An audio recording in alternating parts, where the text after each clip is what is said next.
Own Shams Charania reported yesterday that Wemby is hopeful to travel with the team to Portland today, but whether he will clear protocol in time to return Friday for Game 3 remains in question. Series tied up at 1 apiece. How much trouble, Perk, are the Spurs in if Wemby can't play? Oh, serious trouble, to be honest, and that's how much of a difference maker he is. James Harden talked about, him being a system offensively. Wemby is a system on both ends of the floor, defensively and offensively, right? The Spurs struggled to score, and we saw that towards the end of the fourth quarter in Game 2. You know why? Because a lot of those shots were contested jump shots. When Wemby is on the floor, he is like Steph Curry in a way at 7'7", not because of his shooting ability, because of the attention that he draws, and it brings, for us being a decoy at times, and it opens up easier looks for everybody else. I'm gonna tell you this. The Portland Trail Blazers have one of the most underrated fan bases in the playoffs. No question. And that building is going to be hostile. The one thing, Shay, I'm going to leave you with this. The one knock on the San Antonio Spurs this season has been what? Their lack of experience. They fought, and the reason that I believe in them is that because they have home court up to the conference finals, where they have lost home court advantage, and now you're going on the road in a tough environment, possibly without your generational players. San Antonio's 12-6 this year without Wemby in the lineup. They score 6 less points a game without him in the lineup, and they give up 10 more points a game without him in the lineup. That's a big deal. Having said all of that, I think De'Aaron Fox and Harrison Barnes are two guys that you got to look at because they've got some playoff experience. That was an epic first-round series that De'Aaron Fox played against the Golden State Warriors years ago. He showed out. He showed what he's made of in postseason play. We know what he can do. And Harrison Barnes is just a champion. So you got to rely on that experience. And Vassell and Castle are two dudes that I am fans of. Make no mistake about it, along with Harper. Ron Harper should be very, very proud of his son and how his son is developing into a really, really nice NBA player. But experience is an issue. And let me transition because it's rare in the day that we're going to sit up here and talk about the Portland Trail Blazers. Because whenever we talked about them, we talked about Dame time, Dame Dollar, Damian Lillard. He's out the whole year with his Achilles tear. He will be back next year, and let me tell you something. When he comes back, he is Damian Lillard. Make no mistake. Damian Lillard, don't you doubt it. Dame Dollar is going to return, and there will be no drop-off. That brother is something special.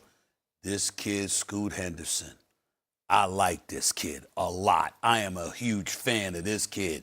And I watched him on that basketball court, his speed, his ball handling ability, his fearlessness, his willingness to attack. He can make outside shots. He can finish at the basket.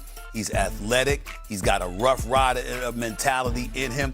This brother with Damian Lillard in the backcourt excites me. And then excites me. And then you got Obziger.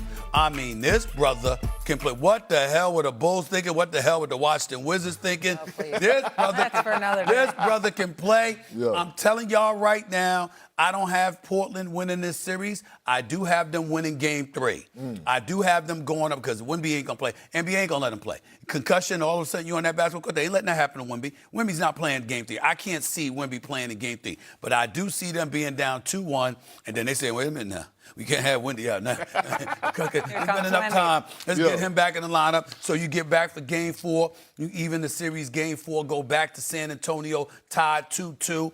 But the Portland Trail Blazers, in terms of excitement, like we look at Tyrese Maxey with VJ Edgecombe in Philadelphia and fantasize about what that backcourt is going to look like for years to come, I'm giving y'all a heads up right now. Damian Lillard with Scoot Henderson. Look out. Look out. It's something special. I'm telling you that right now. 3 games this year. With Blazers, Spurs, where Victor Wembanyama currently going through concussion protocol. Wilbon, are the Spurs in trouble if Wemby is not available for Game 3 tomorrow night? Yes. The question is really, is he going to be able to play Game 4? Yeah. To me, Sunday, can he even be ready for Game 4? The average amount of time, Kevin, that's missed for a player in concussion protocol in the NBA is 9 days. That would take him out of Games 3 and 4 in Portland. Here's the other thing. We don't even know if they're going to allow him to travel. That's the key, right? Right? Yeah. So this is not like, the other the opponents in Houston. He can just drive in the state of Texas and get to the game like he's in the AAU competition. Yeah. He's got to fly to Portland. We don't know if that's going to be allowed. Yeah, and they're going to depend on their veterans, De'Aaron Fox, Harrison Barnes, Those guys do have playoff experience. Harrison Barnes, a lot of it. They're going to have to rely on that. They did play well and beat Portland a couple of times without Wembanyama in the regular season. Different deal. That's a storyline we're going to continue to follow here with Wemby's health and, of course, that concussion protocol. All right, let's move on to the spiciest first-round matchup. Wolves-Nuggets. Minnesota stole Game 2 on the road to tie the series, and they were talking afterwards. Michael, have the Wolves found the formula here to beat the Nuggets? Yes. We know that because they've already done it. They just did it a couple of years ago. Denver was defending champ, and the Timberwolves took them out. This is a legit rivalry. I don't know if this needs updating by one game, but these two teams are like 15-15 against each other in the last 30 games. They've played a ton of games against each other, and defensively, the Wolves are absolutely arrogant about what it is they think they can do. They have maybe the one player in Rudy Gobert who can actually deal with Joker some. He's not going to stop Joker. He's not. But the other night, he did a heck of a job against him in Game 2, and Minnesota got back in that. You can say, well, Joker just missed those shots. Wait a minute. Rudy Gobert has been Defensive Player of the Year, 4 times? Yep. He can hold his own. That appears to be sustainable to a degree. And we've seen the Timberwolves do this to Denver. Yeah, and I'll bring up another. How about Jamal Murray? Jamal Murray, you have to step up. Jokic and Murray to have only 2 points in the fourth quarter. But that speaks, and that's why the Wolves were so arrogant about their defensive performance, calling people out. Yeah. I mean, games 3 and 4 in that series are really going to be worth watching. I know at the beginning of the year, I had Denver sort of bouncing back and some of the acquisitions they made and changes they made to win the whole thing. But every time I'd look at Minnesota as being a thorn in their side. Minnesota has been to the conference finals in the West each of the last 2 years.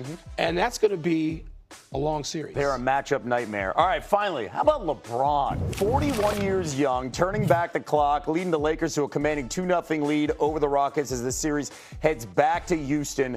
Is this series over, Michael?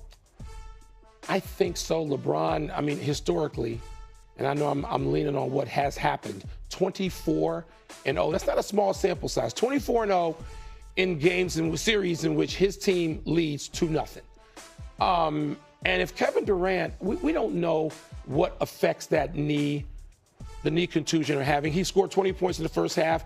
Clearly ran out of gas, did not have it physically in the second half with 3 points. That's not Kevin Durant. So we're looking at a Houston team, which has really been disappointing, to be honest with you. Very much through so. These first 2 games. LeBron, the question is, can LeBron do this and hold the fort until you get Doncic and Reeves back?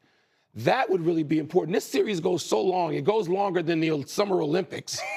It goes until the middle of the first week of May. The days off in between. You think the league and certain network bosses want us to have LeBron James in action for these games?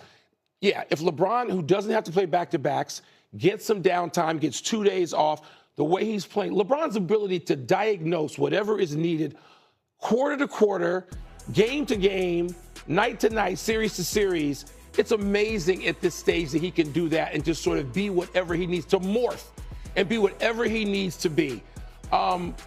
Look, even if they win this series, they get OKC next. Yeah, but potentially let's not look too far. You get Luka and Austin Reeves But back. even with Luka and Austin Reeves, they had all those guys. They went to OKC and got smacked. And that's when Luka got in the regular hurt. season. Yes, when all of a sudden there was a hammy. So LeBron, there are no buts about what he's doing, how amazing it is.